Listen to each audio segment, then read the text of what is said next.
All right, what's up, YouTube? I've been playing a lot of Destiny. I've been playing a lot of Destiny since I started playing it on stream. I'm gonna have a Shadowkeep playthrough going up soon. Probably starting next week, maybe Monday, maybe Sunday. I'm not sure when I'm gonna start posting it, but I have a Shadowkeep playthrough that's gonna go up. I also got Beyond Light and Witch Queen, so I committed, and I'm gonna play. So look out for that. I probably talked about it somewhere in the Shadowkeep playthrough too, so be aware. This is my character currently. I'm at like 1755, 1760 or whatever. And I'm gonna just talk about like the builds and stuff and the reason why like I'm like actually able to stick to the game and get into the game again. It was a little confusing at first. I played through all the new light stuff that's on there. That's on the playlist already. I streamed the whole like new light like experience playthrough or whatever. And then I already had Shadowkeep and Forsaken. Forsaken didn't have a storyline anymore because it got vaulted, which I had to go look that up and find that out because I wanted to know what to play first. I couldn't find the Forsaken campaign, but I saw the Shadowkeep. I was like, do I want to start with Shadowkeep or is there no campaign for Forsaken? So I found out that Forsaken was vaulted. They still have like some of the stuff from Forsaken, like the weapons and I think armor and stuff. So that's what you got from the DLC of Forsaken. And I also have Shadowkeep. So since Shadowkeep is the earliest campaign that you can play, I'm starting on Shadowkeep. Coming back to the game before, I couldn't get into it because I had to grind out all the mods, right? So the all the mods and stuff that are here, and I also came back at a great time because they just added this loadout system, which is super great for testing stuff out and saving a loadout and then putting your loadout to the side and starting a new one and trying to come up with stuff so you don't have to like remember where to put stuff and what was where. Anyway, the mods were not unlocked by default, so you had to go grind out and find all the mods, and that's something I just didn't feel like having to do. It was just like, oh well, the people that have been playing for forever, they have all the mods, and then if you want to make a build, the process for making a build that someone else has is almost impossible, or even making a build as good as someone else to compete. If you're like a new player, you'd have to put in so many hours just looking for the mods themselves that like it's just too much.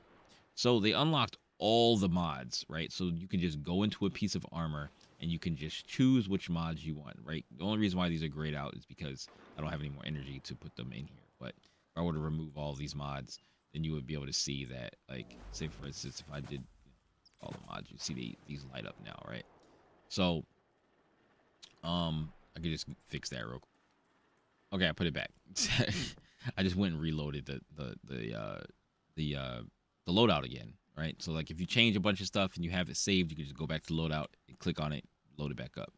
Anyway, so all the mods are here that you can use for the helmet, for the arms, for the chest, for the legs, for the cloak, and or whatever your your class item is for each class or whatever, right?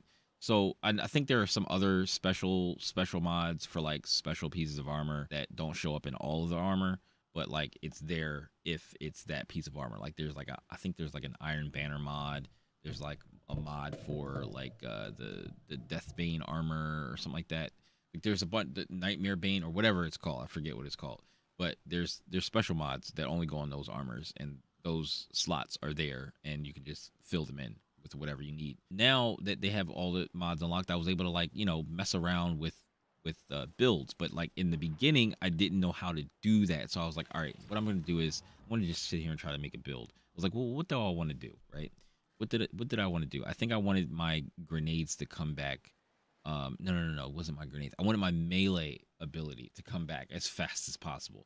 Now this build is probably like doo doo butt cheeks, but it doesn't matter because I made it work and it works how I want it to work. Is it great? Probably not, right?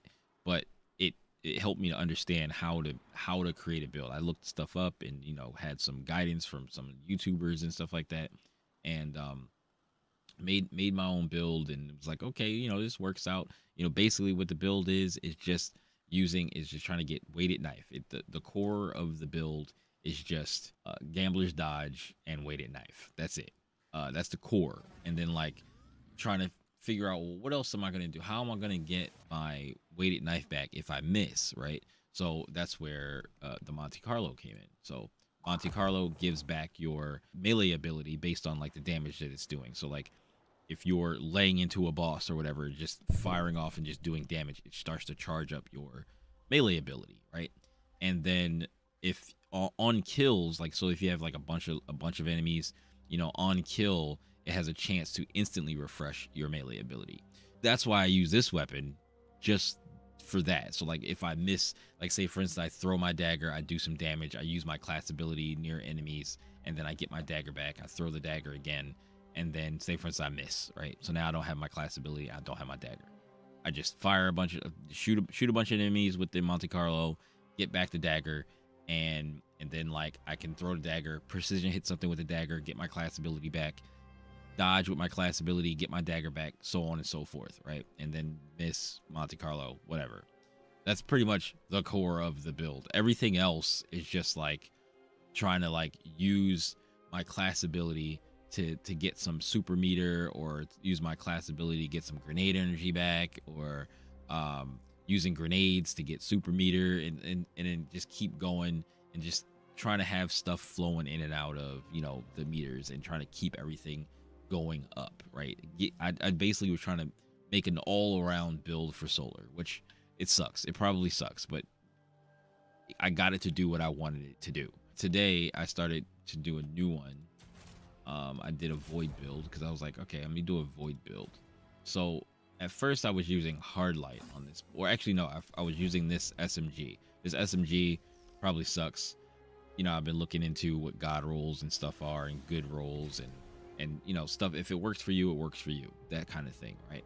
So I was using this first because I just needed a void weapon. Like I just needed a void weapon, and that's not even like where I started. I just started here with the Night Stalker, and I was like looking at the different aspects and fragments or whatever, and I was like, okay, I'll use these. Some of this stuff I don't even use. I picked this one because it has plus 10 mobility, and at first I was just trying to get my mobility as high as possible, right?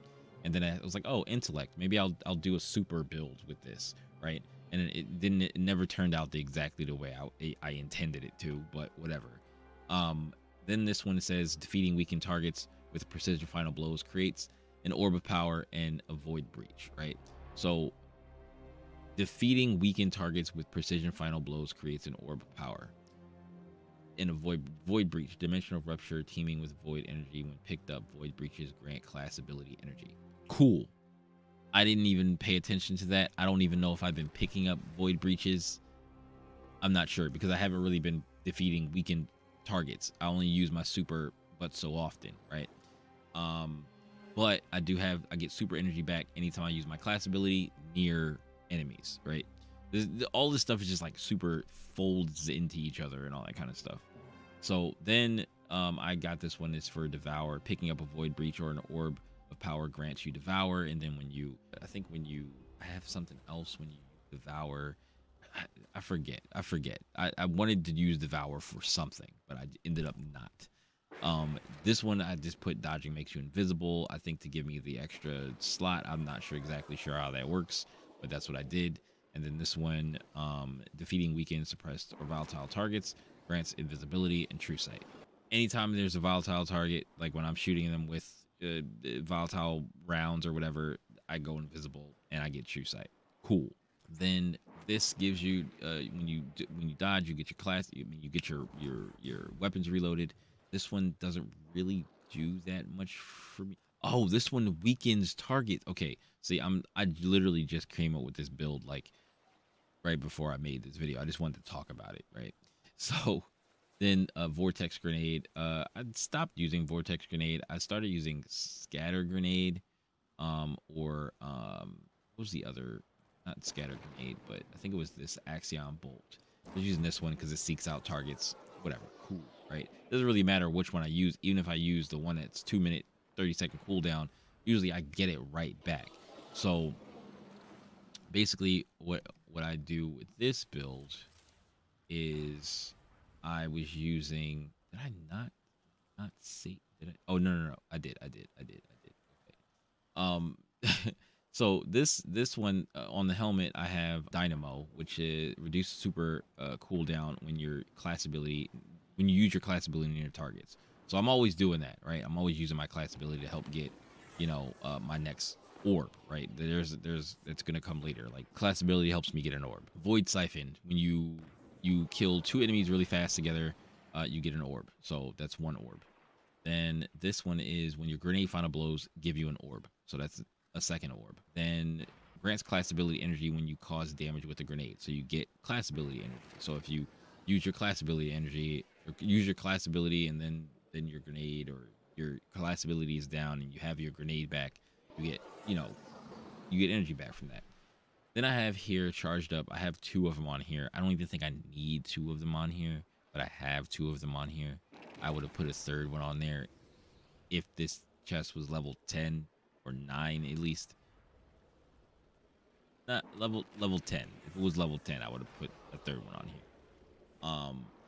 Maybe I could have taken this off and put it on level 9, but whatever, right?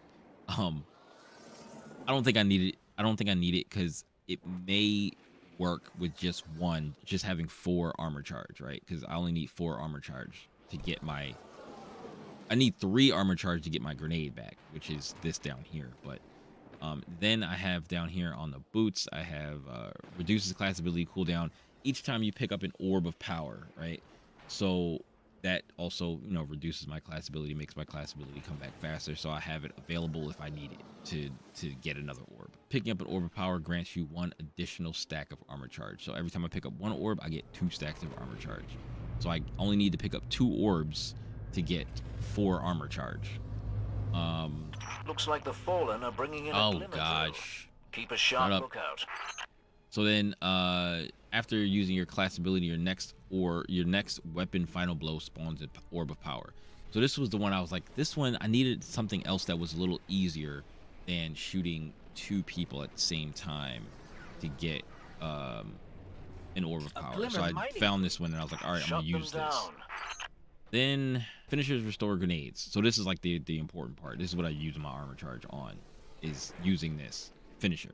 So I had to basically get armor charge, by using my grenade and doing whatever else to get orbs and getting armor charge, and then I use a finisher on an enemy to get my grenade back, and then throw it again, giving me another orb when it kills stuff.